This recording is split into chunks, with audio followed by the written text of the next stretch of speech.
Frank Ballinger, Detective Lieutenant, M Squad, a special detail of the Chicago Police. Nobody had any idea what the emergency was. Domingo, you haven't been up this early in months. In years. The captain sounded serious. How come the surprise party? I don't know, Frank, but he wanted to see us in a hurry. Good morning. I want you to listen to what I have to say.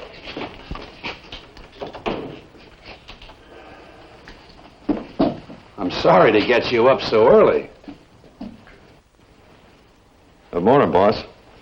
Well, last night about 10:20, a girl named Mary Allison got a bullet in the shoulder as she came out of a movie house on the west side.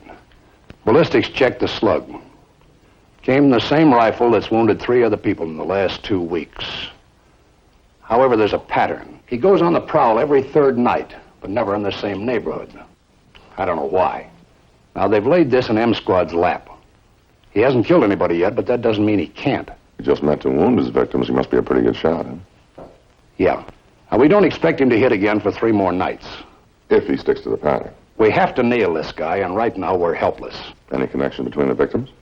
Nothing. He picks them at random and without apparent motive. Is there any questions? Well, what's our layout, boss? I want you to check the owners of high-powered rifles and guns with telescopic sights. The Allison girl was shot from a block away. A woman heard a gunshot under her window and a car drove away. Is there anything else? All right, check with the desk sergeant and get your assignments. And good luck. 24 million suspects. Well, Captain, I'd like to talk to the girl if I may. Yeah, you would. But she's in the county hospital.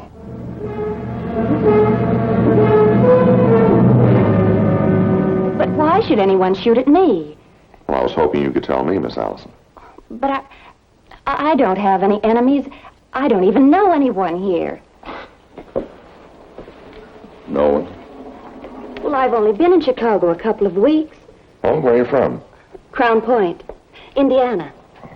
Well, was there anybody in Crown Point, Indiana, that might want to hurt you? They might have followed you here? No. No one. Excuse me. Sorry. Hello? Mary, is that you? Well, this is Bill. Bill Wesson.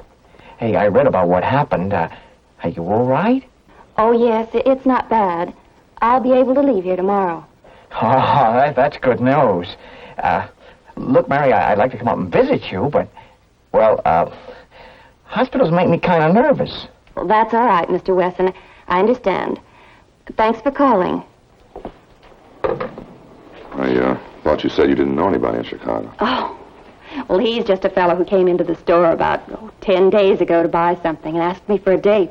Did you go out with him? Well, I don't believe in going out with men I don't know. Then you work in a store?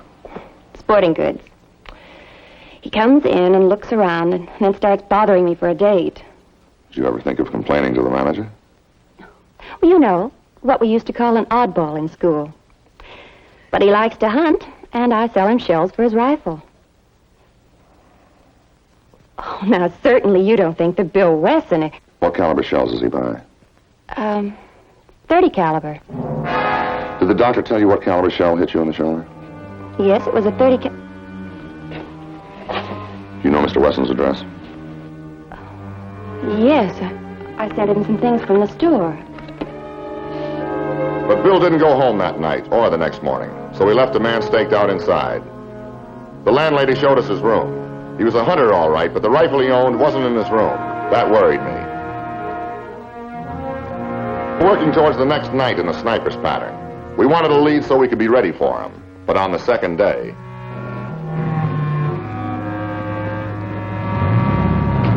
Hi, Miss Deniket. Lou, Miss Deniket's car.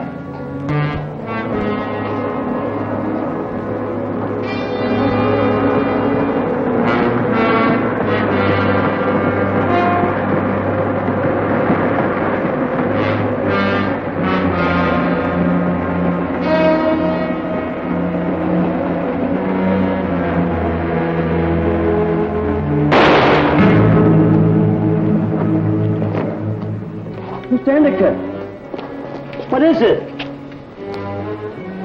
We were just talking and he keels over. He's sick. Call an ambulance. Better get the cat. Quick. Who's getting his car or what? Are you sure?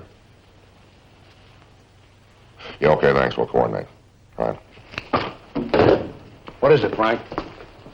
Man shot down in the doorway of a public garage. Nobody heard the shot, but he's dead. Sniper?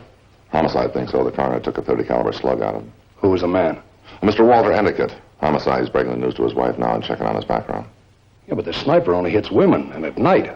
The pattern's wrong. Well, except for that .30 caliber slug, boss. That spells sniper. Maybe, but we don't know. Hey, Frank. How about your lunch?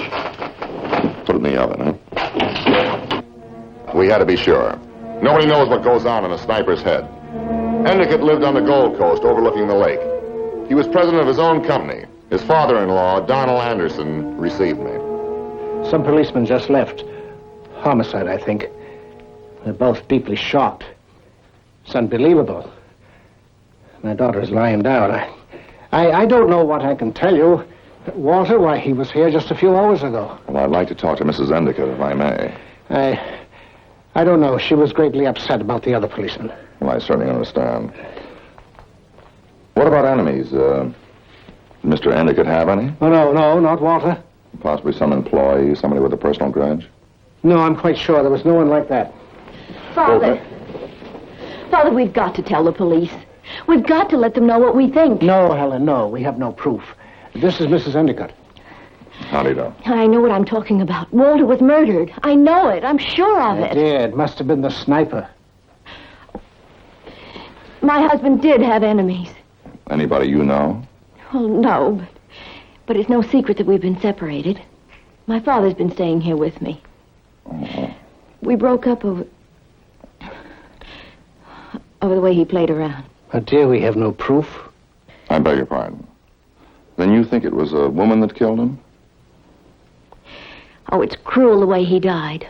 But then he was cruel himself in his relations with people. Oh, I don't know who it was, but he could make people hate him. Are you prepared to name anybody? Of course not. Helen doesn't realize what she's saying. But he did have enemies. He had to, the way he treated people. Well, possibly you could help me by naming one or two. Oh, no, I don't know who his girls were. But I know he was murdered. Excuse me, please. Sorry. Won't you sit down? Hello? Oh, yes, just a moment. It's for you, Lieutenant. Oh, thank you. Excuse me, please. Hello, Ballinger. Yeah, boss. Then you got the Wesson boy? No, I said he came home. And now he's got us. You better get over there, Frank, but be careful. He's using his rifle. He's holding our men off in an alley. Well, if he wouldn't come in for questioning, he must have something to cover up, huh? Where's the alley? Around the corner from his house. Right. Okay. Excuse me, I have to go now, but may I drop in later? Certainly, Lieutenant. Thank you very much.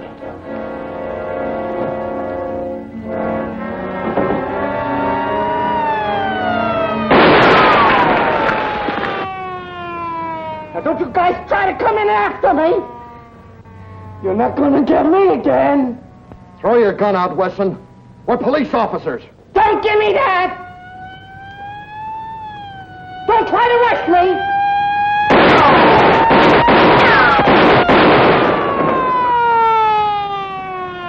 Get those people back! And around the corner!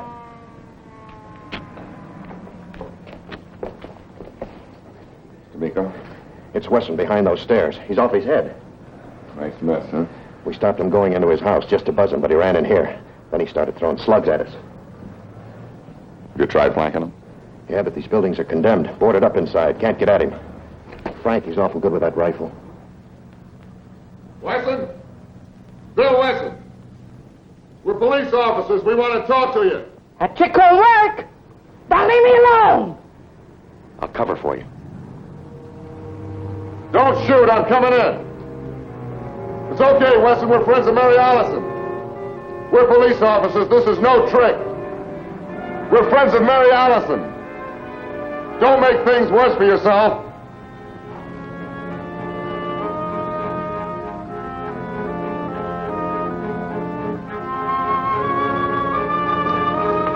He's gone. Yeah, but he's got to go somewhere. It must be in these buildings, don't it? But there was no trace of Bill Wesson or his rifle. Somehow he'd gotten through our cordon. He was still loose and a potential danger to everybody. I went back to M Squad where the captain had news for me. Oh, Joe, you take those down to the sergeant. Oh, Frank. Just got a call from ballistics. They can't tell anything from those slugs Wesson threw at you. We're too badly mashed up. What about weight and caliber? 30. But the rifling marks were destroyed when they slammed into that wall in the alley. I was afraid of that. However, the slugs that killed Endicott checked out. They were fired from the same gun that wounded the Allison girl and the others. It's a sniper job, all right. What about the line of fire? Have they located where the bullet was fired from yet? Well, homicide's checking that out now. I better look in, huh? The sniper's still our case. Yeah? If the bullet was fired from, we might get an identification on Bill Wesson. Sooner or later, someone had to see the sniper, if he stayed in business. I got up to the West Side garage where the homicide unit was working out the line of fire. The garage owner made a pretty good witness. No, I didn't hear any shot. We was talking and he just keels over. I thought he was sick. Maybe he was shot from a passing car. Well, even with the trains going by, wouldn't I hear the shot? A blast right outside the door? Oh, no, that didn't come from any passing car. Well, we figure this bird uses a telescopic sight, and he probably shoots from a car, judging by the way the bullet enters the body, but not a moving car. Yeah, but this time Endicott was leaning forward. What do you mean? The coroner said the bullet entered on a slightly down angle. Oh? Did he drop something, picking up anything or what? No, he was standing up straight, just like you are. Would you mind showing us exactly? Yeah. Let's see, now. He was here, and I was there. Is that the way he was facing? Just like I am. Well, I'll never forget it. The coroner said the bullet went in about like this. He was standing up. Probably means it came from a higher level, like a window or something. But there aren't any over there. It's a vacant lot. Yeah, there's a row of old houses down there about a block away. That's sort of a hotel. You know, $2 a night. Should we give it a try? Yeah. Okay, Max. Yeah. Say, cut me in on the reward money if there is any, huh?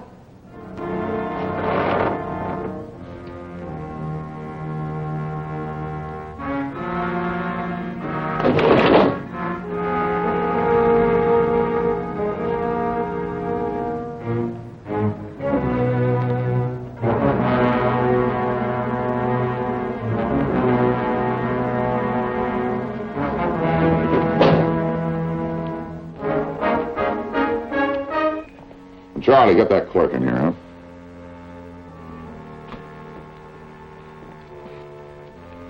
What do you want now? Look, we've checked all the rooms on this side of the building except this one. Did you see anyone leave this room? Questions, more questions. I didn't sign this party in last night. Then who did? The night man signed him in. The register says J. Smith. The writing looks like a woman. Where can I find the night man? You can't. He's with his folks in Montana. He's driving out. Won't be back for 10 days.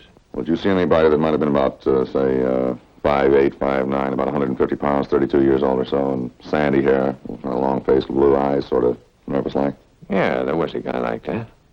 I thought he had a room in the back. He checked out this morning. He was carrying an old-fashioned suitcase.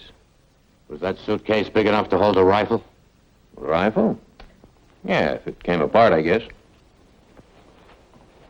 How come you didn't hear the shot? I told you we're next to the tracks. The trains make a lot of noise. Charlie? Well, whoever J. Smith is, he or she didn't plan on staying very long. J. Smiths never do. You know, the line of sight from here to the entrance of the garage is just perfect, and just the right angle. You know, he or she probably sat here waiting for Endicott. Then he or she got Endicott in the sights and squeezed the trigger. Hey, you fellas don't really believe that a woman could be responsible for a shot as accurate as that one was? Why not? Some women national champions score as high as men. All right, that's all. Yeah, he or she probably sat here waiting. Probably used a telescopic sight. Waiting for Endicott? Who knows? It could have been anybody. Maybe he or she was just waiting for somebody to get in the entrance of that garage and make it look fancy. Frank. Looks like he or she had coffee while they waited. Yeah, he or she sure did. Do a check on Prince, just in case he or... somebody got careless.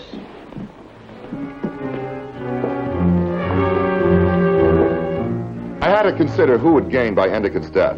That's rule number 1 in a murder case. I asked a few discreet questions and located Henry Hellstrom, an insurance broker. He agreed to meet me. But, Lieutenant, the ethics of my business hardly permit You me... consider it ethical to withhold information that might indicate motive for murder? Well, if you put it that way. I put it that way, Mr. Hellstrom. I see. Well, yes, Walter Endicott had 2 life policies with my company. One was in the amount of $40,000. Who was the beneficiary of that policy? His wife. But he was usually delinquent in his premium payments, so we canceled out just a month ago. Was Mrs. Endicott informed of the cancellation? Well, I wouldn't know. No claim has been made. What about the other policy? His company was a beneficiary in that one. They paid the premiums. I understood they were going to cancel, but we received no formal request. And now that he's dead... What was the amount of that policy? $100,000. I see. All right, thank you very much, Mr. Hellstrom. I'm sorry to keep you from your dinner. Well, that's all right. My wife just keeps it in the oven until I show up. Just keep it in the oven. Yeah, that's the insurance business. Well, good night, sir. Good night. Thank you. All right. Look what I've got. Bring him in, Joe. William Wesson, sharpshooter. Who brought him in? Nobody. Brought himself in. Walked up to the desk sergeant downstairs and said, I hear somebody's looking for me. Even brought his own rifle along. I'm sorry. I didn't know you police were looking for me. Now, don't give us that again. No, honestly. Look, when anybody jumps me, I get panicky. Well, come on. Why don't you just sit down and tell us all about it, huh? Who's he kidding? Now, let him talk. Didn't you see our uniformed police and squad cars in the alley? Not right away. You see, 2 fellows jumped me, and I got scared and I ran. Well, they were just our officers. They don't even want to question you. Oh, no, not them. We tried to show you our identification, Wesson. Yeah, so did those other fellas. Yeah, but it was a stick-up, and they wanted my rifle.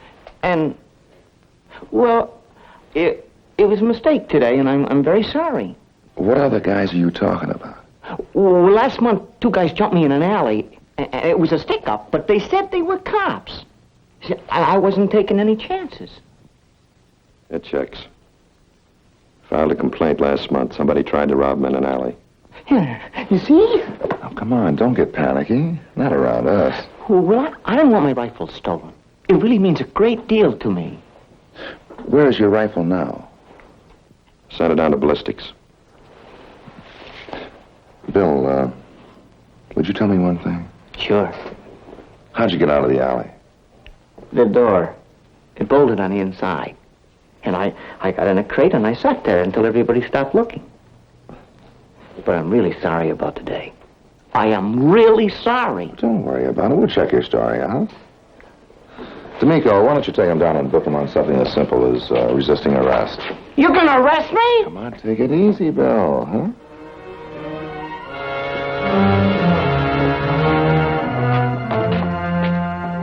Ballistics cleared Bill Wesson. His rifle wasn't the sniper's. His story stood up. The next morning, I started the wheels in another direction.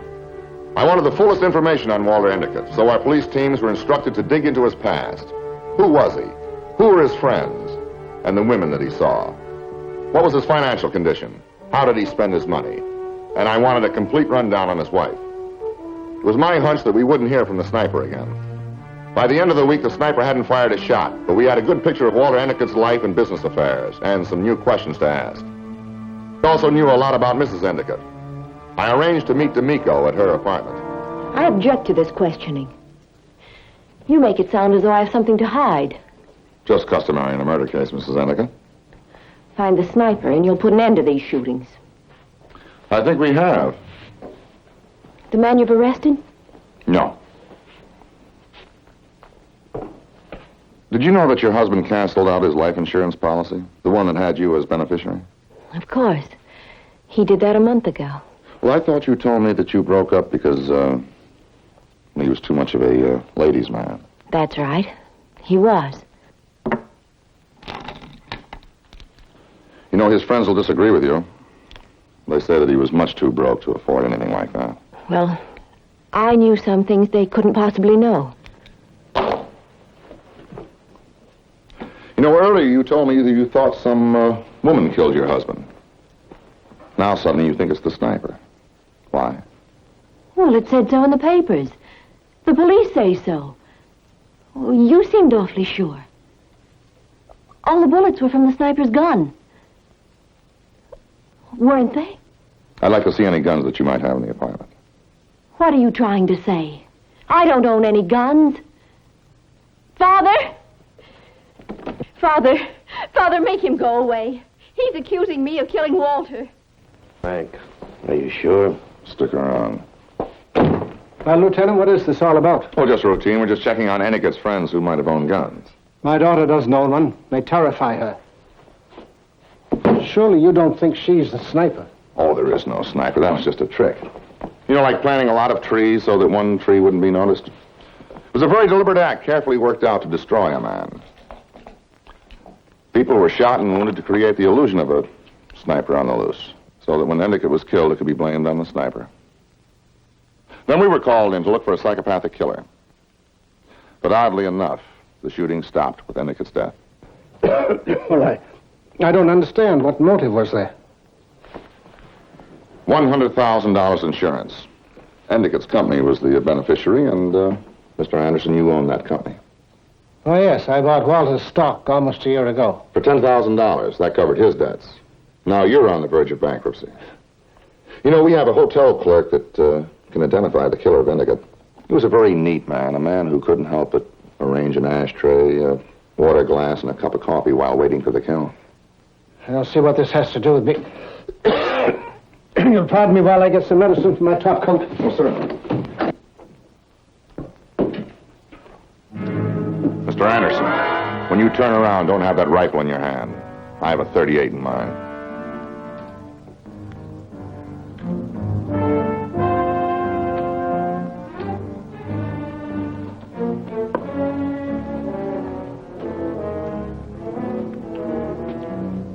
My daughter, she never knew what I was doing.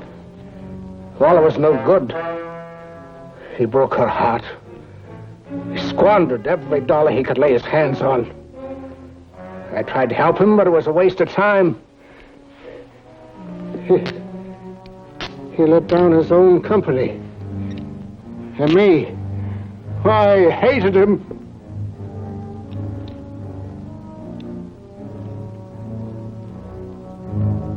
That machine put Anderson in prison where he died. The case also revealed a potentially dangerous person in Bill Wesson, and he was put in a hospital for treatment.